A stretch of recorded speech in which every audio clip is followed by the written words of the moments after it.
سلام، طاهری سفر هستم و با اخبار امروز پنجشنبه 13 آگوست همراه شما. قرب دلار در تاجیکستان دیگر باره بالا رفته است. روز 13 آگوست در اعلان‌های صرافی‌ها قیمت یک دلار 6 سومانی و 54 دیرم نوشته شده بود، اما با گفته صرافان آنهایی که دلار می‌آورند قیمتی بلندتر طلب می‌کنند. 650 بود مثال زدگی دلار دور می‌بینم مثال میگه 70 دو 65 یعنی اینجا میگه مقصد 650 بود 54 خرید خوب دیده نشه مثال 100 دلار می‌خرید 200 دلار می‌فروشی حجم کم ده مثال.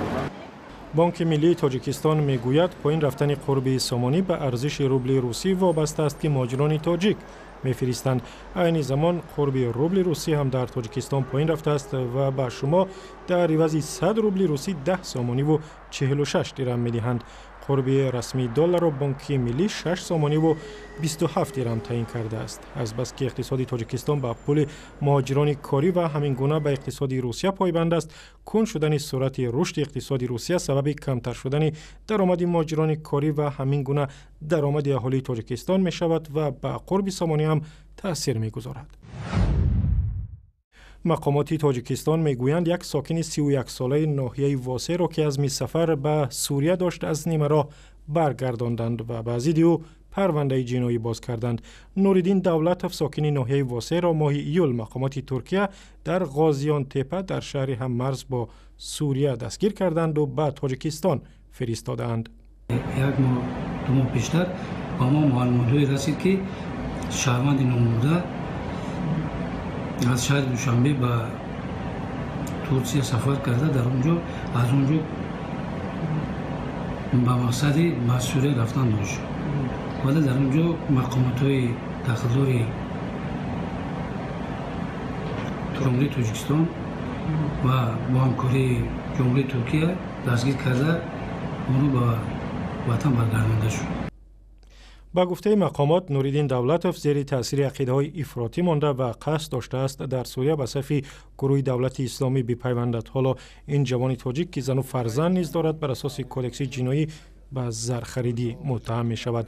با گفته ریاست امور داخلی کلاب از اینجا 75 نفر به جنگ‌های سوریه و عراق رفتند و بعضیشان هم کشته شدند. در یکی از منطقه‌های مرزی تاجیکستان با افغانستان حدود 20 هکتار زمین آتش گرفته است و مقامات میگویند به آنها میسر شد که آتش را فرو نشانند.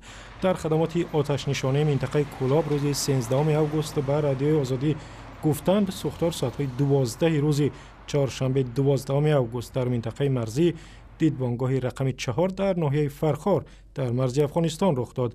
درباره سبب‌های آتش گرفتن زمین‌های خشک در این منطقه اطلاع رسمی نشر نکردند، ولی بنا به گزارش‌ها رسیدن تیر از افغانستان یکی از عامل‌های این حادثه بوده است.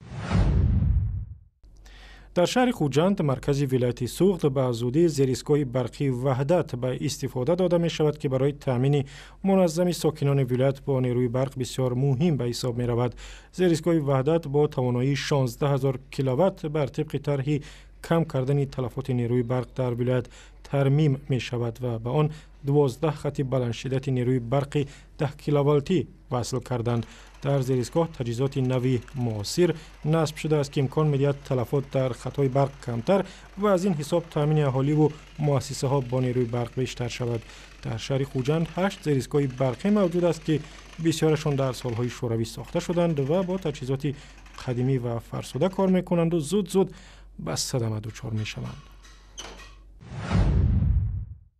موزونه چوریوه و شاعره ذوالقرنین و دو دختر مشتزن تاجیک در مسابقات قهرمانی آسیا عاید به باکس میان زنان نشان برنجی به دست آوردند. موزونه روز 12 آگوست از رقیبش شکست خورد و شاعره را میزبان بازی‌ها مشتزن چین از رسیدن به مرحله نهایی محروم کرد.